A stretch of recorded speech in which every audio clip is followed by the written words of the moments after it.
dalam hati kamu. Sebab tu kalaulah kita bangun, ya Allah, hari ini aku nak baca Quran, ya Allah, hari ini aku nak zikir, ya Allah, hari ini aku nak jumpa orang alim, ya Allah, hari ini aku nak belajar walaupun satu ilmu, ya Allah, maka Islam, agama Allah itu akan berada dalam hati kita.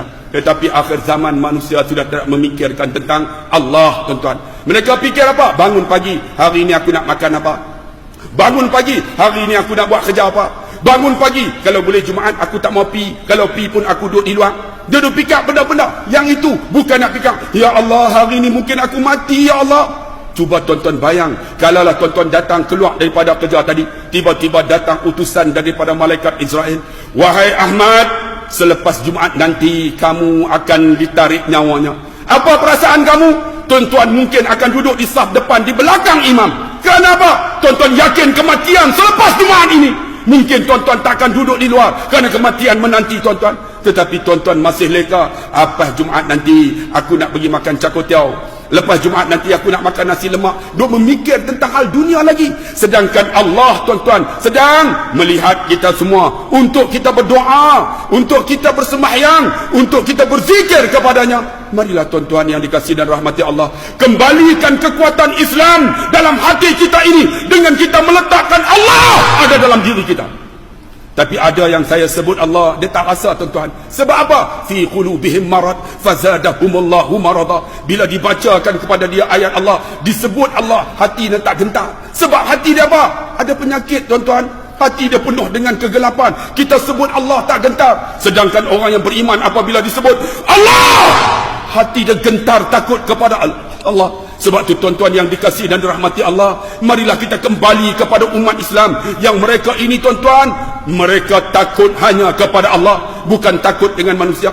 Seperti mana disebut dalam hadis tadi, akhir zaman dicampak dalam hati mereka itu sifat gerun musuh kepada mereka.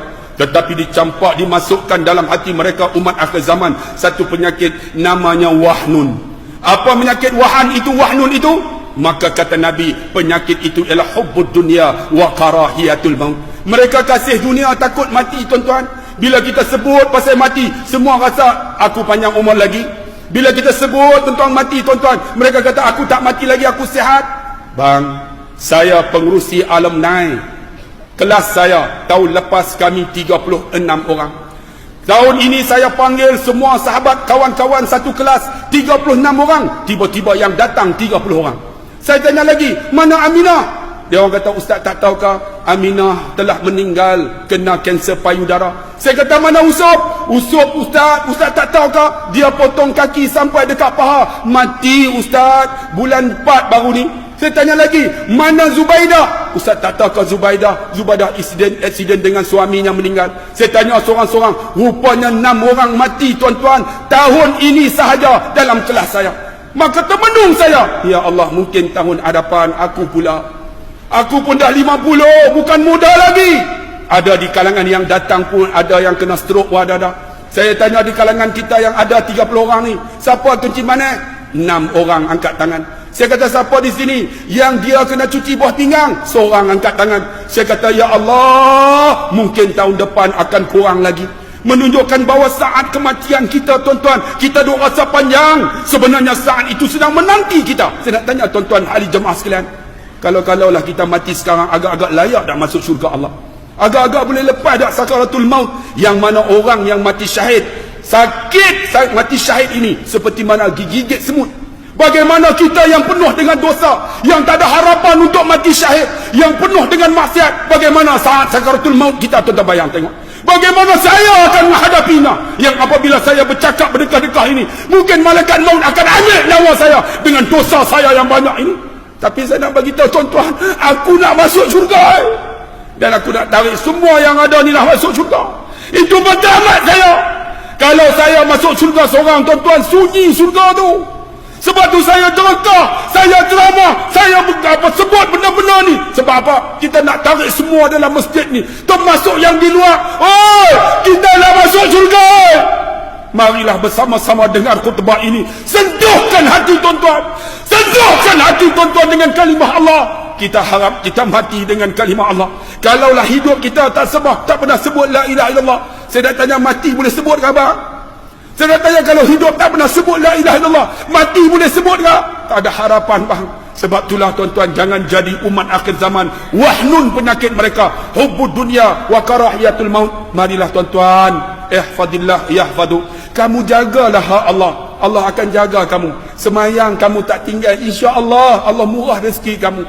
Sedekah kamu bagi, insya-Allah Allah akan lapangkan hidup kamu. Tunai hak Allah. Ni ada di kalangan kita sembahyang pun tidak, sembahyang pun Jumaat saja aja. Bang, tunai hak Allah bang. Isteri kita akan hormat kita. Kita tunai hak Allah. Alhamdulillah kita datang masjid, sebab masjid menjadi wajib tuan-tuan untuk sembahyang jemaah bagi pihak lelaki. InsyaAllah anak kita akan hormat, kita menjadi contoh teladan. Sebab tu tuan-tuan yang dikasihi dan dirahmati Allah, marilah tuan-tuan kita kembalikan dalam hati kita sifat, bukan sifat hubbud dunia, tetapi meletakkan Allah sebagaimana yang disebut oleh Rabi' bin Amir, Allahu ta'asana linukhrija man sya min ibadatil ibad ila ibadatillah. Meletakkan kembali kepada Allah, bukan mengabdi diri kepada makhluk. Wa idza tutla alaihi ayatuna walla mustakbiran ka'an lam yasma'ha ka'anna fi uzunayhi waqra fabashshirhu bi'adzabin alim. Barakallahu li wa lakum bil Qur'anil azim wa nafa'ani wa iyyakum bima fihi minal ayati wa zikril hakim wa taqabbala minni wa minkum tilawatahu innahu huwas samiul alim. Aqulu qawli hadha wa astaghfirullahal azim li wa lakum wa lisa'il muslimina wal muslimat fastaghfiruhu innahu huwal ghafurur rahim.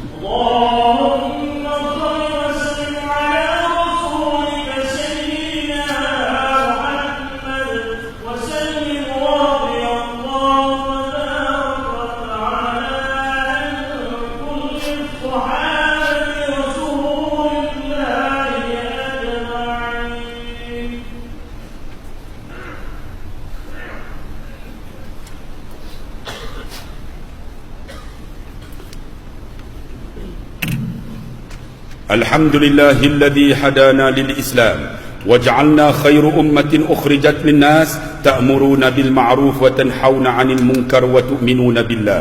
أشهد أن لا إله إلا الله وحده لا شريك له وأشهد أن محمدا عبده ورسوله صلوات الله وسلامه عليهم وعليهم أجمعين.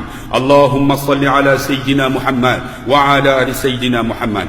قال الله تعالى في القرآن الكريم يا أيها الناس إنا خلقناكم من ذكر وأنثى وجعلناكم شعوبا وقبائل لتعرفوا إن أكرمكم عند الله أتقاكم.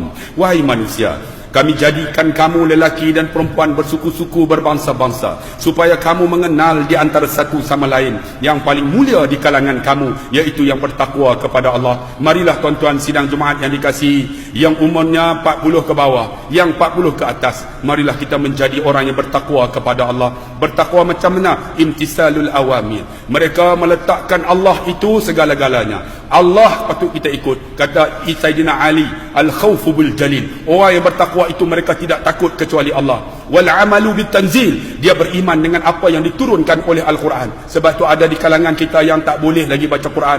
Bang, bagilah lidah ini menyebut Quran, kerana Quran inilah yang akan menjadi peguam bela ketika kita berada di alam barzakh nanti. Kemudian apa? Ar-ridha walau bil qalil. Mereka reda apa yang Tuhan bagi walaupun sedikit. Ingat bang, bahagia bukan duit banyak, bahagia bukan rumah besar, bahagia bukan gaji banyak, bahagia bukan kita dapat pendapatan yang banyak, bahagia bukan isteri cantik, bahagia bukan anak ramai, tapi bahagia apabila kamu reda apabila Tuhan bagi apa yang Tuhan bagi. InsyaAllah kamu bahagia. Kereta tak besar tapi kita bahagia, kita reda. Isteri tak cantik tapi kita reda, kita bahagia. Rumah kita kecil, kita reda, kita bahagia.